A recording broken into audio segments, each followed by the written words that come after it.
నీకే నా స్తోత్రము ఘనమైన రాజా యేసయ్యా, నీకే నా వందనం, నీకే నా స్తోత్రము, నీకే నా వందనం. నీ వాక్యమే నా జ్ఞానము, నీ రక్తమే నా జీవము, నీ వాక్యమే నా జ్ఞానము, నీ రక్తమే నా జీవము. నా సైన్యములకు అధిపతి నీకే నా స్తుతి. ప్రార్థన చేసుకుందాం. అట్లాగే ప్రార్థన చేసుకుందాం.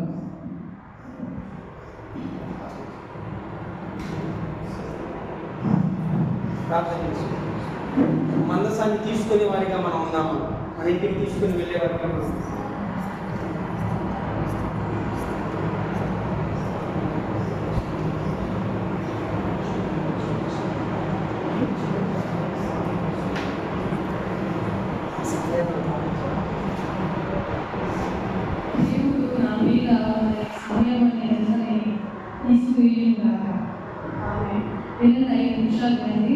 ఈరోజు వర్తమానం ఎంతమంది అర్థమైంది?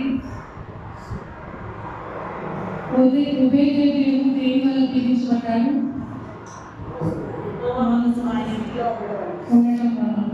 ఇప్పుడు మందసము అంటే దేనికి గుర్తు? మందసంలో ఉన్నాయి. మందసం మొత్తం కూడా యేసు ప్రభువారికి గుర్తయ్యింది.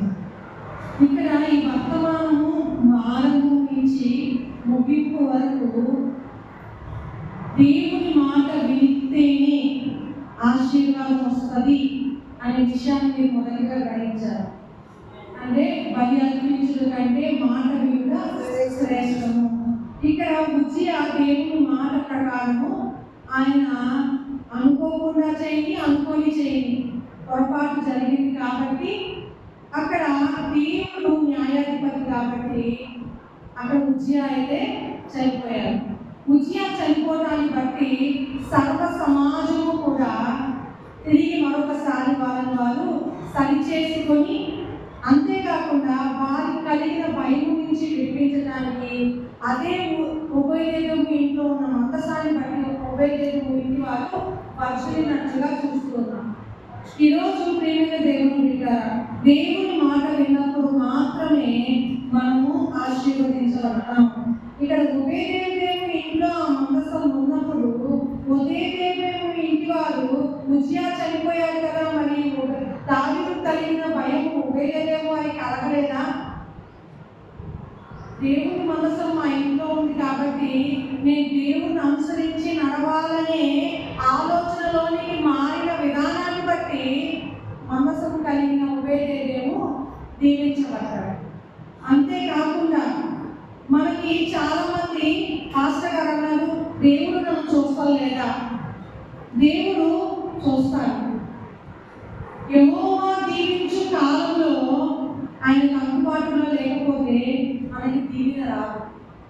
యెహోవా దీవించు కాలం, మరొకసారి మాట చెప్తున్నాను, యెహోవా దీవించు సమయమున, ఆ కాలమున నీవు దేవుని మాట వినే గుంపులో లేకపోతే నీకు దీవెన రాదు. ఉభయదేవుడు పరిస్థితులంతా చూసి కూడా తను మందసం తన ఇంట్లో ఉండటాన్ని బట్టి కలవరపడలేదు, కానీ దేవుడు నా ఇంట్లో ఉండటాన్ని బట్టి నేను ఆశీర్వదించబడ్డాను అనేది తను గుర్తించడమే కాదు, జనులందరూ గుర్తించారు, దావీదు కూడా గుర్తించారు. ప్రియమైన దేవుని బిడ్డలారా, ఇది నూతన నిబంధన కోణంలో మనం దీన్ని ఎలాగో చూడాలి అంటే, నూతన నిబంధన కోణంలో చూడండి, ఎబ్రీ రాసిన పత్రిక ఒకసారి మీకు తెలిసినట్లయితే ఆ మాట చదువుకొని మనం ప్రార్థన చేసుకున్నాం.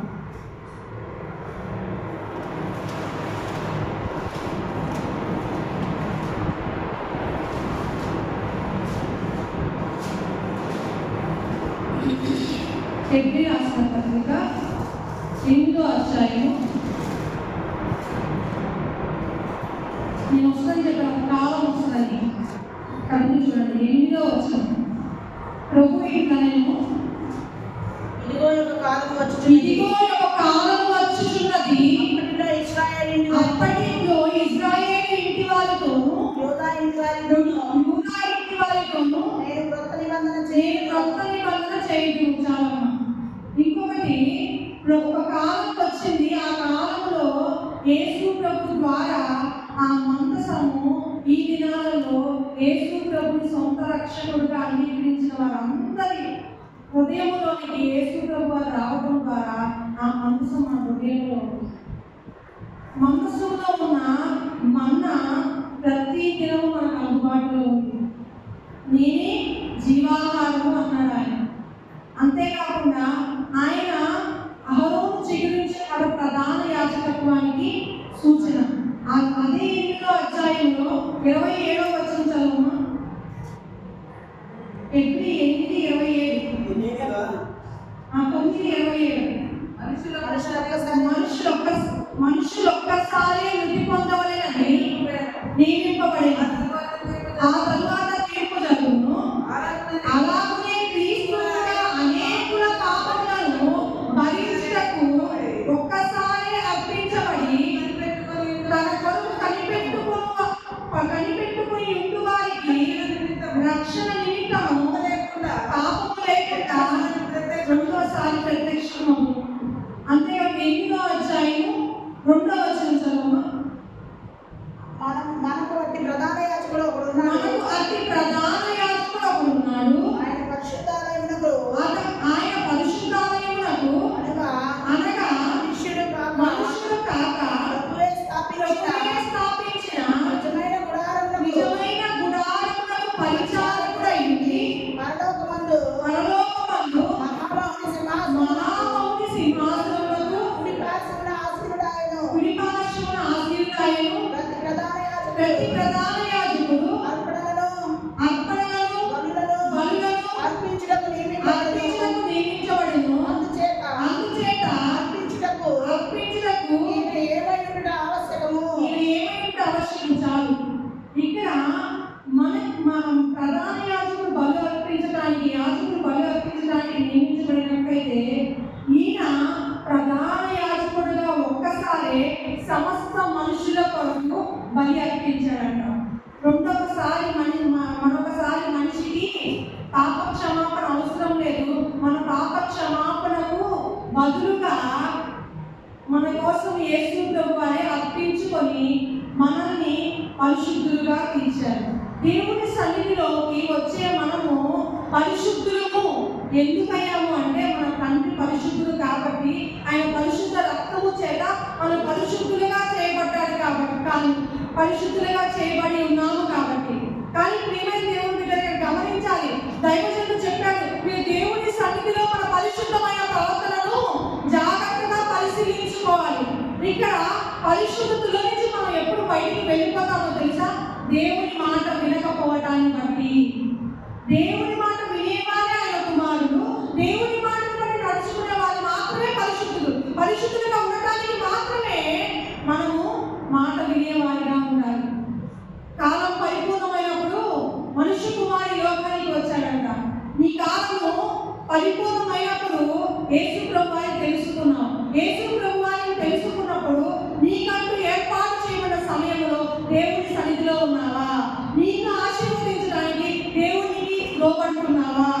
అంతేకాకుండా పరలోకమైన సంబంధమైన వాటి ఆశీర్వాదాలు పొందడానికి ఛాయగా గుర్తుగా యేసు ప్రభువారు ఉన్నారు. ఈరోజు ఉదయం మీ ఇంటిలాగా నీ ఇల్లు దీవించబడాలి అంటే నీవు మందసాన్ని ఇంటికి తీసుకెళ్ళాలి. ఏంటి ఆ మందసము? యేసు ప్రభువారిని కలిగి ఉన్న వారిగా నువ్వు తీసుకొని వెళ్ళాలి. యేసు ప్రభు కలిగి ఉన్న నీవు యెహోవాను అనుసరించి వారు ఎలాంటి వారు అంటే ఆయన ఆజ్ఞల ప్రకారం జీవించేవారు. ఆ జీవించే వారు మాత్రమే ఆయన అనుసరించేవారు.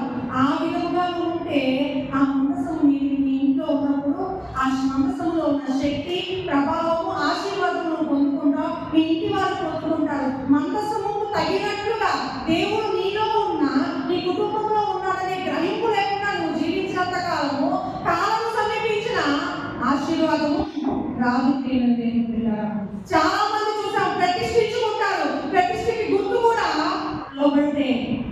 ప్రతిష్ఠకు గుర్తు కూడా నేను నీ కోసం బ్రతుకుతాననే తీర్మానానికి లోబడిన గుర్తే విధి అని పలికాడు దేవుడు దాసు. విధికి గుర్తు కూడా లోబడి ఉంటే లోబడకుండా ఉన్న వారిని దేవుని జనాంగంగా పిలవలేదు. కానీ దేవుడు 8వ అధ్యాయం 10వ వచనం, హెబ్రీ పత్రిక 8వ అధ్యాయం 10వ వచనం.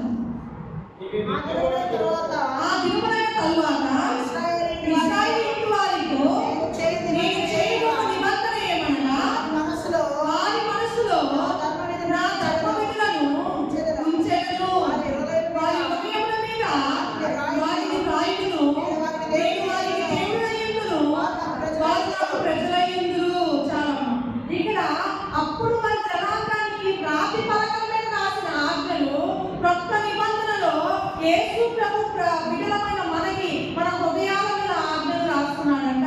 ఇంకొకటి ఇందాక చదువుకున్నామే, ఒక గుడారానికి పరిచారకులుగా వచ్చారు. ఏంటి ఆ గుడారము అంటే నీవు నేనే ఆ గుడారము, నీవు నేనే ఆ పరిశుద్ధాత్మ దేవునికి ఆలయాలు. మనకి పరిచయం చేయడానికి యాజకుడుగా ఒక్కసారి ఆయన ఈ లోకానికి వచ్చాడు, ఒక్కసారి బలి ఇచ్చాడు. నీ ఇంకా ఆశీర్వాదము రాలేదంటే నీవు లోబడి లేవని అర్థము. అది గుర్తుపెట్టుకోవాలి. కాలము సమీపించినప్పుడు కరువులో ఉన్న నయోమి యేసు బెత్లెహేములో నుంచి మోయాబు దేశానికి వెళ్ళిపోయింది. కానీ అన్ని పోగొట్టుకున్నామని గుర్తొచ్చింది ఏంటంటే బెత్లెహేము కరువు వచ్చిన కరువు నుంచి తప్పించే దేవుడు ఉన్నాడు, అక్కడే ఉండాల్సింది అని. దావీదుకి ఒక కాలం వచ్చింది. తండ్రి మాట వినే సమయంలో అలిసిపోయానని సాకులు చెప్పకుండా తండ్రి మాట లోబడే అవకాశం వచ్చినప్పుడు అవకాశాన్ని వినియోగించుకోకపోతే గొలియాతుని గెలిచే అవకాశం ఉండకపోయేది. నీకు కాలం వస్తుంది, ఒక కాలం. ఆ కాలంలో దేవుని స్వరం వినబడినప్పుడు దేవుని దాసుల్లో నుంచి నీవు దేవుని మాటకు లోబడకపోతే ఆ కాలంలో నీకు ఆశీర్వాదం సిద్ధపరిచినా అది నువ్వు పొందుకోలేదు. నీ దగ్గరే ఆశీర్వాదం ఉన్నా కానీ ఇంకా నాకు దూరంగానే ఉంది. ఇంకొకటి, కాలానికి సమయానికి మనిషి మారినంతగా దేవుడు మారడానికి ఆయన నిన్న నేను నిరంతరము ఏకరీతిగా ఉండువాడు అని చెప్పాడు. ప్రభువుకి మహిమ కలుగుగా ప్రార్థన చేసుకున్నాం. ఇంకా మన జీవితంలో దేవుని కొరకు మనము తీర్మానించుకోలేము. బైబిల్ పరిభాషలో దేవుని దాసుడు వాడిన పదాలు మీ అందరికీ ఇంకా అర్థమయ్యే రీతిగా చెప్పాలన్న ఆశతో ఈ సమయాన్ని తీసుకున్నాను. విధి అంటే ఆయన మాటకి లోబడట, ప్రతిష్ఠించుకుంటా అంటే ఆయన మాటకి లోబడతానని తిరిగి ఆయన వైపు మల్లుట, యెహోవా ఆశీర్వాదము కనబడే సమయానికి నువ్వు మాయమైపోయావు.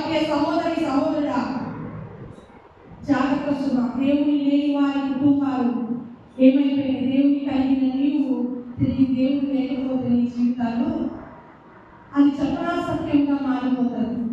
దేవుడు ఆయన ఉచితమైన కృప, పాత నిబంధనలో లేని వారికి కృప నిబంధనలో ఉన్న కృప, ఆయన కృప వెంబడి కృప మనకి చూపిస్తూ వచ్చాడు. ఇంకా ఆయన ప్రేమను తెలుసుకుంటామని ఆయన దగ్గరికి వచ్చేవాడిని అంత మాత్రం తులసిపోయినన్నాడు. ఆయన కృపాసనం దగ్గర ఇంకా నీకు చోటు ఉందని మాట్లాడుతున్నాడు.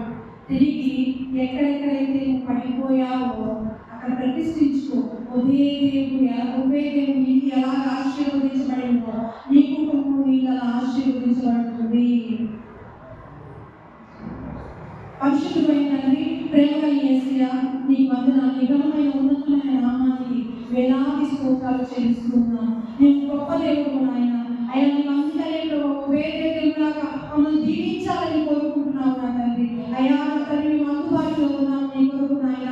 అవును ప్రభువా, అయ్యా నా తండ్రి, అయ్యా భూమంతర్యం నీకు అనుదృష్టి సంచారం చేస్తుంది యథార్థవంతుల కోసం. ఇదిగో ప్రభువా నేను ఉన్నాను, ఇదిగో ప్రభువా నా కుటుంబం ఉంది, ఇదిగో ప్రభువా కృపాసన్నిధి పరిచర్యలు ఉన్నాయి ప్రభువా. అయ్యా